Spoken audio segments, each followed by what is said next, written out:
네, 안녕하세요. 김상균입니다. 자, 오늘 지브러시 배울 내용은 다이나메시 명령인데요. 그 다이나메시는 그 어떤 메시 전체의 폴리곤 밀도를 균등화하고 또는 폴리곤을 그 정사각형으로 만들어서 어떤 엣지의 흐름을 균등화하는 기능인데요. 보통 우리가 이제 작업을 하게 되면은 면의 밀도가 달라지거나 또는 엣지의 흐름이 어떤 작업에 방해가 될 수가 있어서 이때 다이나메시를 사용하게 되면은 균등하게 면의 밀도가 만들어지기 때문에 작업을 수월하게 할 수 있는 그 장점이 있습니다. 자, 그러면 간단한 그 물체를 만들어서 그 다이나메시 기능에 대해서 살펴보도록 하겠습니다. 자, 먼저 그 툴에 가서 스피어를 하나 꺼냈고요. 그 다음에 에디트 클릭, 그 다음에 메이크 폴리 메시 3D를 눌러주게 됩니다. 자, 요때 폴리프레임이라는 요 버튼을 눌러주게 되면은 자, 다음과 같이 이렇게 면의 그 분포를 알 수가 있는데요. 자, 가운데에 보면은 자, 이렇게 그 면이 가운데로 밀집되어 있는 것을 확인할 수가 있죠. 자, 무브 브러쉬를 활용해서요. 자, 무브 브러쉬를 사용하고 그 다음에 키보드 X키를 한번 눌러 놓습니다. 자, 그럼 대칭으로 만들어지겠죠. 자, 요때 자, 가운데에서 그 뭔가 면을 뽑아 올리게 되면은 자, 이런 식으로 면의 밀도가 달라지는 걸 확인할 수가 있겠죠. 아래쪽에는 면의 밀도가 그래도 삼각형으로 잘 맞춰져 있지만 위쪽에는 잘 맞춰져 있지 않은 것을 확인을 할 수가 있고요. 또는 뭔가 이제 대칭 뭐 뿔이라든지 그렇죠? 어떤 뿔을 이렇게 만들었을 때 여기에서 또 다른 면을 이렇게 잡아당기게 되면은 이런 식으로 면이 깨지는 것을 확인할 수가 있어요. 요때 클레이 빌드업이라는 그런 브러쉬를 사용을 하게 되면은 그렇죠. 여기에다가 이렇게 스컬프팅을 할 수가 있잖아요. 근데 면의 분포도가 없다 보니까 이런 식으로 면이 깨지는 것을 확인할 수가 있어요. 자, 그러기 때문에 처음에 그 지오메트리를 열게 되면은 중간쯤에 그 다이나메시가 있는데요.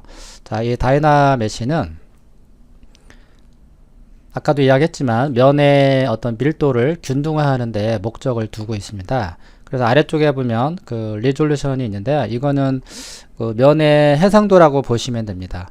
그래서 이거는 물체의 상황에 따라서 그 올려줄 수도 있고 내려줄 수가 있어요. 그래서 일단 128로 기본값으로 놓은 다음에 다이나메시를 눌러 보도록 하겠습니다. 자, 이렇게 확인을 해보게 되면은 아까 가운데에 집중되어 있던 그 삼각형들이 없어지는 것을 확인할 수가 있고요. 그래서 면의 밀도가 이렇게 균등하게 나눠진 것을 확인할 수가 있습니다.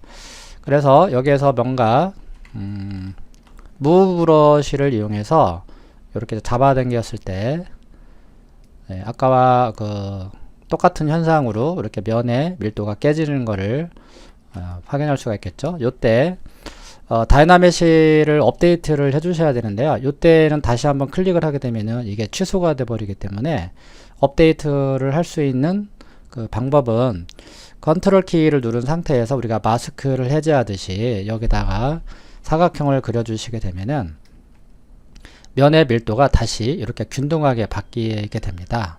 자, 이래서 처음에 다이나메시를 작업을 할 때는 커다란 덩어리의 형태를 만들 때 사용하는 것을 추천드립니다.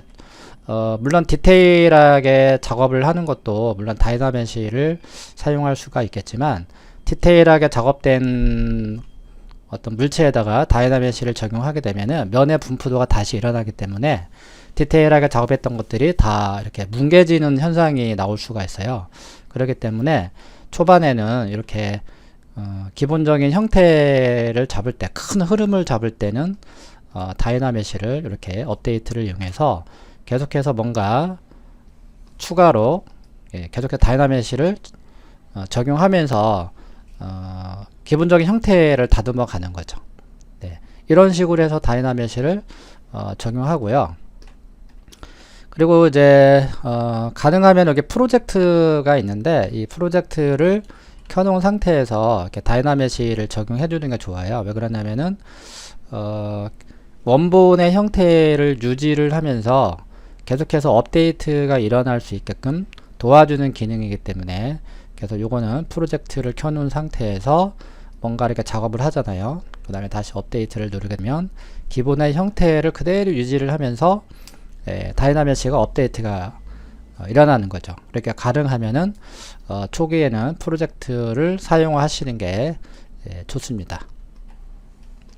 그렇게 이제 해주시면 되고요. 자, 그러면 기존의 어떤 그 물체를 불러와서 이렇게 할 수도 있지만, 자, 일단은 그럼 이렇게 이제 어느 정도 완성이 됐으면은 이제 다이나메시를 이제 꺼주시고요.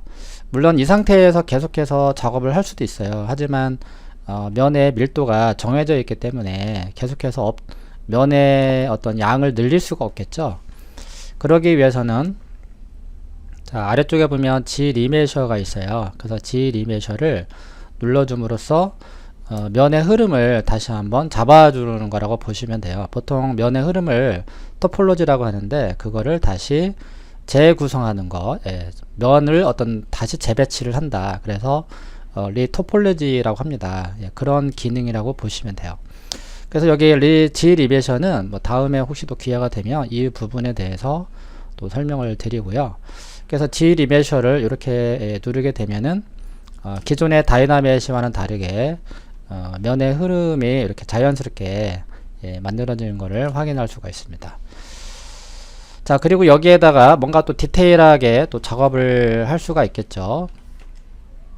그러면 현재 폴리프레임을 끈 상태에서 여기다가 이제 스커프팅을 해보시면은 면의 밀도가 상당히 크기 때문에 어떻습니까? 좀 많이 거칠게 나오잖아요. 그래서 이런 것들은 디바이드를 활용해서 다시 면의 어떤 밀도를 올려주는 거죠. 그러고 나서 여기다가 이렇게 스커프팅을 하시면 되겠습니다.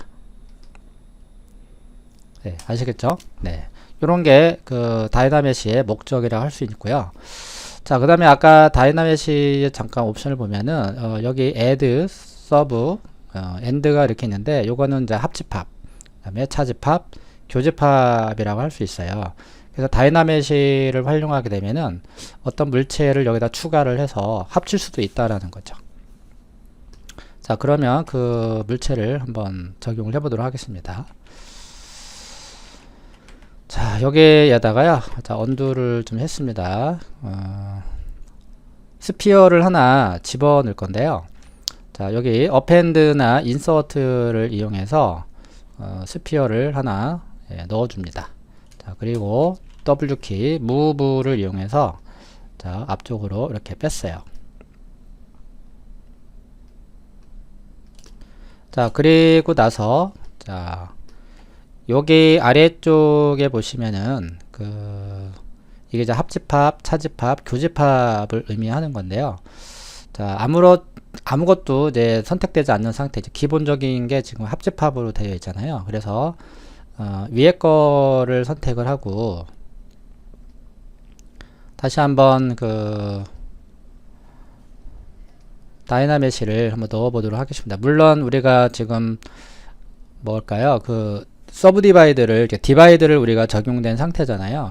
그래서 다이나메시를 적용하기 위해서는 기존에 있는 어떤 형태를 유지를 하고 다이나메시로 넘어가야 되기 때문에 여기 델 로어를 눌러서 이 3단계 형태에서 이 형태를 그대로 고착을 하는 거예요.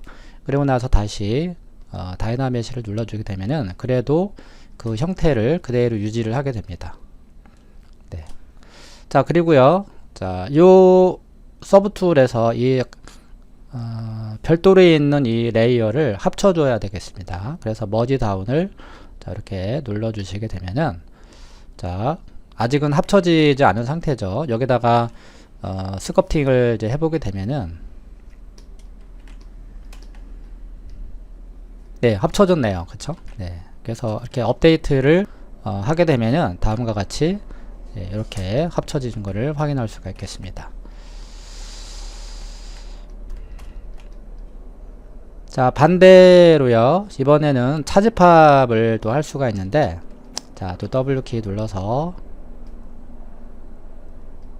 자, 아까처럼 놓고, 이번에는 차집합으로 이렇게 체크를 했습니다. 자, 그리고 다시, 원래의 원본, 그쵸? 원본을 선택하시고, 그 다음에, 여기서 서브, 네. 그리고 다시, 이걸 눌러주시면 되는데, 자, 이게 작동이 되지 않는 이유는 이게 합쳐져야 됩니다. 그래서 머지 다운을 해주고요. 다시 네, 서브를 이렇게 눌러주게 되면 차집합이 활성화됩니다.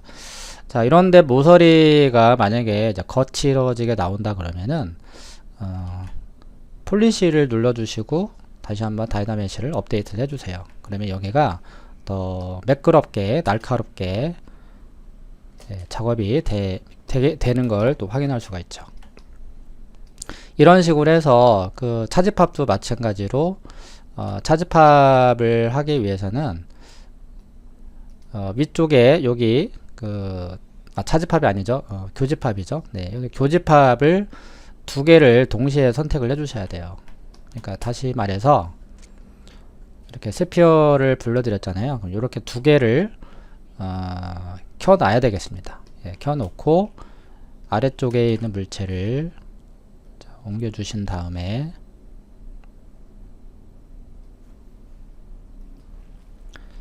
자, 머지 다운을 해주도록 합니다. 네, 죄송합니다.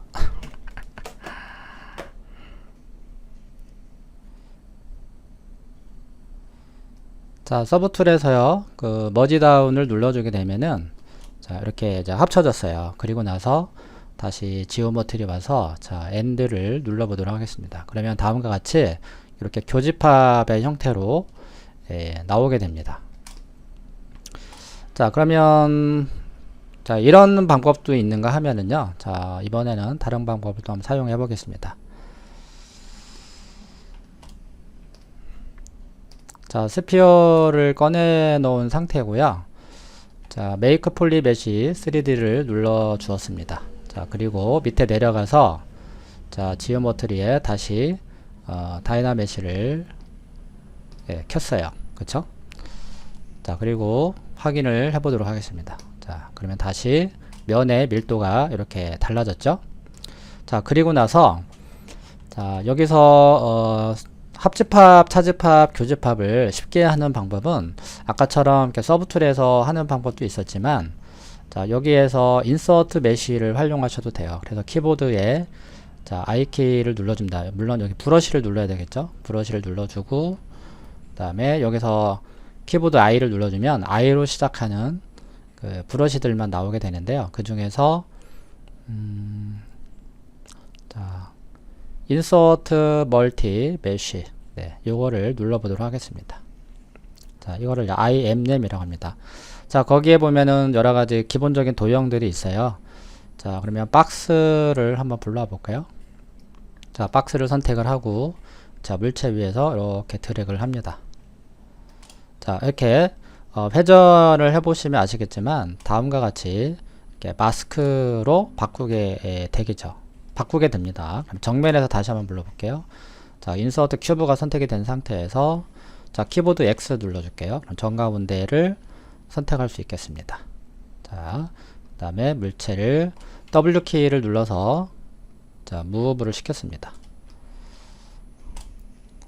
자, 그리고 나서 업데이트를 해주는 방법 아까 이야기했었죠. 컨트롤 키 누른 상태에서 빈 공간을 클릭을 합니다. 네, 다시 지금은 이제 마스크가 해제가 된 거고요. 다시 컨트롤 키 누르고 마스크를 그리듯이 하면은 업데이트가 됩니다. 그럼 여기에다가 스culpting을 한번 해보도록 하겠습니다. 자, 그러면 이렇게 합집합이 적용이 됐죠. 네, 이런 식으로 그 합집합을 적용을 할 수가 있겠고요. 자, 그리고요, 이번에는 차집합을 한번 해보도록 할게요. 자, 차집합은 자, 똑같이 아까와 그 IMM 프리미티브에 가서, 자, 이번에는 Alt 키를 누른 상태에서, 자, 여기다가 박스를 이렇게 불러냅니다. 자, Shift 키를 누르면 정확하게 스냅이 걸리겠죠. 자, 다시 무브를 이용해서 바깥쪽으로 빼줍니다. 그러면 Alt 키를 누르고 물체를 생성을 했기 때문에, 자, 다음과 같이 이렇게 물체가 뒤집어져서 나오게 돼요. 자, 그리고 나서, 자, 컨트롤 키 누르고 마스크를 해제를 해야 되겠죠. 네, 그래서 마스크를 해제하고 다시 한번 업데이트. 네, 그럼 다음과 같이 이런 식으로 물체가 만들어지게 됩니다. 자, 그리고 end라고 눌러주게 되면은 이거는 이제 교집합이 되는 거죠. 이거는 업데이트로 해서 하는 게 아니라, 자, 이 end 버튼을 직접 눌러서 다이나메시를 만들어 주시면 되겠습니다.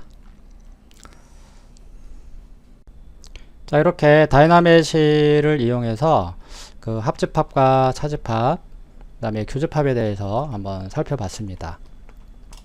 자, 아무튼 이렇게 다이나메시를 활용해서 기본적으로 처음에 큰 형태를 모델링 할 때, 흐름을 잡을 때 다이나메시를 활용하시고, 그 다음에 그거를 G 리메셔로 면을 다시 리터폴리지 형태로 바꿔주시고, 그 다음에 이제 디바이드를 추가를 하면서 디테일하게 모델링을 하시는 방법으로 하시면 될 것 같습니다. 자, 그럼 이상으로 다이나메시 설명에 대해서 마치도록 하겠습니다. 네, 감사합니다.